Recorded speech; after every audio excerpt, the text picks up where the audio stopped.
The North Koreans want to tell their side of the human rights story, but reporting here continues to be tightly controlled. In a flashback to our visit back in May, we were led through our hotel lobby to this exact room, not knowing who'd be waiting behind the door. We find them waiting patiently in a hotel conference room. 8 North Koreans, our government minders say each, asked to be here.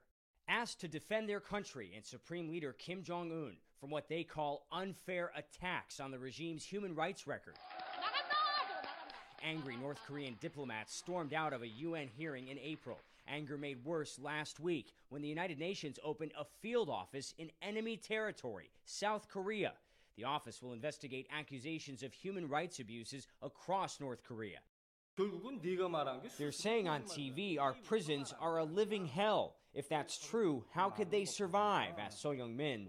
He admits he's never been to North Korea's prison camps, nor have UN human rights inspectors, who say Pyongyang won't allow it.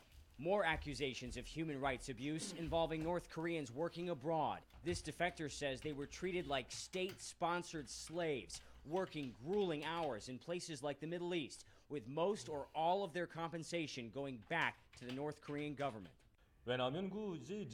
He knows nothing about the reality on the ground, says former colleague Cho Myung-il. He stayed in Kuwait just a few months. By nature, he was a bad worker. He was lazy, says Ham Sun-young, claims the defector denies. These men say they're happy working overseas to make money for their cash-starved country, hit hard by sanctions over its military and nuclear programs, which remain heavily funded. Government income also comes from North Korean state-owned restaurants, like this one in Cambodia, since closed after waitress Moon Sung-kyung disappeared. Her parents say the South Korean government kidnapped their daughter, a claim backed up by her former manager and another waitress who says she also escaped a similar kidnapping attempt. North Korea tells its citizens many defectors are actually abduction victims taken by the enemy, forced to betray their homeland. I know she's eagerly waiting to return home, her mother says.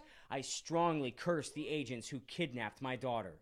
CNN can't verify the claims, which a South Korean government official calls completely groundless. But her parents' anguish is undeniable, sitting in a North Korean conference room, making a desperate plea for their daughter to come home.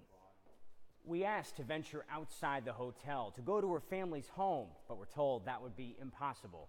Still, no question was off limits during our interview, a sign that things may be slowly opening up in one of the most isolated countries on Earth. Will Ripley, CNN, Pyongyang, North Korea.